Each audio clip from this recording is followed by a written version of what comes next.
Silvestre, como convencer os trabalhadores, por exemplo, de que um aumento de 5% com uma inflação baixa pode ser considerado uma conquista? Bom, primeiro que o Brasil, nós vivemos 2 décadas ou mais de inflação, eu diria, crônica, né? Inflação elevadíssima. Doentia, né? Nós tivemos aí no final dos anos 80, início dos anos 90, a inflação que chegou a superar 80% ao mês. Essa memória inflacionária, aos poucos, ela está desaparecendo, mas ainda está presente na cabeça das pessoas, né? E do ponto de vista dos trabalhadores, tem um outro aspecto que é o seguinte, quer dizer, nós estávamos acostumados a desenvolver campanhas salariais e negociações cujo carro-chefe dessa campanha era sempre a questão salarial e, diga-se de passagem, o índice de inflação.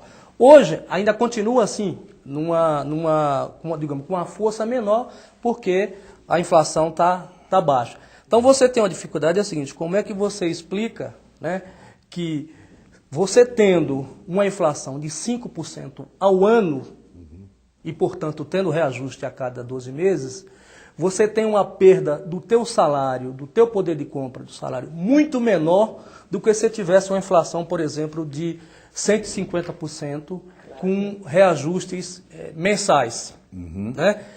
Então eu acho que isso nós vivíamos no passado recente, o que se chama de ilusão monetária, né? Você ter, sei lá, 30%, 40%, 50% no salário, como se isso fosse uma coisa extraordinária, um ganho. E hoje o que nós estamos tendo e aí é uma coisa mais difícil também, é a chamada desilusão monetária, né? Que é você reivindicar 3% de reajuste, por exemplo, no salário. Como é que eu justifico, como é que eu mobilizo os trabalhadores para sentar na mesa para negociar 3%? Então as pessoas às vezes não se dão conta que, por exemplo, numa inflação de 3%, você negociando um reajuste de 5%, portanto um ganho real próximo dos 2%, representa muito mais do que se você negociar um reajuste numa inflação de 50% e você negociar um reajuste de 60%, por exemplo. Sob certo aspecto, é mais fácil você reivindicar um índice. Ó, foi esse o índice de inflação e eu quero isso, né? Outra coisa, você fala, não, eu estou trabalhando, o meu trabalho vale bastante e eu quero ser remunerada pelo meu trabalho e não por reposição de perdas só de inflação. Eu tenho eu dei um ganho ao empresário e eu quero este retorno. Isso seria, digamos, o foco que deveria ser dado pelas negociações. Né? Eu quero ter um ganho real. Então, mas aí eu acho que tem dois aspectos que às vezes a gente confunde normalmente. Uma coisa é inflação, né? Que é a reposição de perdas. Que é custo de vida. Outra coisa é patamar salarial. Nós temos no Brasil os salários são muito baixos. Um aspecto que eu queria citar aqui é a questão dos pisos salariais, que o Diese também soltou um estudo recentemente, mostrando o quê? Que os pisos salariais têm evoluído, têm tido ganho. Como esses pisos normalmente eles são sempre referenciados, associados ao salário mínimo, o que acontece? O salário mínimo tem crescido e é positivo e tem que crescer mais mesmo. Né? Então quando você mede os pisos em número de salário mínimo, o que acontece? O piso cai, mas ele cai em número de salário mínimo. Mas a estratégia dos trabalhadores do movimento sindical tem sido, ao longo do tempo, de recuperar e melhorar o piso. Cornélia, olhando os dados em retrospectiva do custo de vida, dá para dizer que essa estabilidade ela já é consistente ou será como em outros momentos em que a inflação caiu e depois voltou com tudo? Não, eu acho que realmente nós estamos caminhando para uma estabilidade bastante forte. Nós, em 2003, nós estávamos com uma taxa bastante alta, anual, que veio caindo. Mas essa queda na taxa de inflação veio acompanhada de maior estabilidade. Digamos, nós tínhamos 40% dos itens que compõem o ICV-Diese variando com um comportamento estável. Hoje nós temos perto de 60%. Quer dizer, houve realmente um aumento de estabilidade nos preços de mercado.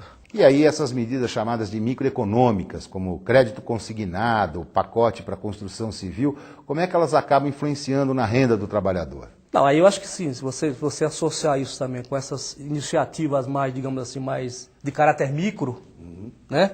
Como essas que você citou, crédito consignado, a própria oferta de crédito mais barato, né? Isso ajuda.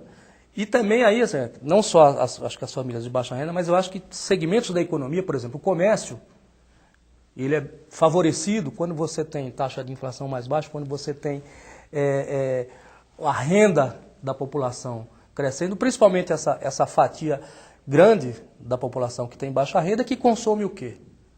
Consome produtos de baixo valor unitário, ou seja, de baixo valor agregado. Sejam principalmente produtos alimentícios e produtos de vestuário, calçados, etc., que é esse setor da população que tem um grande, né, consumo, e é um mercado muito grande. E é um mercado enorme, gigantesco. A inflação era considerada o grande obstáculo para o desenvolvimento econômico do país. A partir de agora, com essa inflação, a gente pode considerar que esse obstáculo está removido? Agora o problema é crescimento. Temos que crescer. Daqui para frente a pauta é desenvolvimento econômico. A inflação está sob controle, nada indica que vai haver um desarranjo inflacionário. Você acredita nisso também? Olha, eu acho que concordo. Eu acho que o problema da inflação está superado, está equacionado, né? Não tem sinais nenhum que você possa ter no horizonte de curto prazo aí de problemas do ponto de vista de preço, de descontrole. Acho que tem o crescimento, a pauta é o crescimento do desenvolvimento econômico, eu acho que tem a questão dos juros, a questão da política fiscal, da política monetária, a questão do câmbio, enfim, né, a questão dos gargalos da infraestrutura, em resumo, do investimento. Né, isso são, digamos assim, essas são as questões que precisam ser equacionadas para poder o Brasil voltar a crescer e crescer de forma sustentada.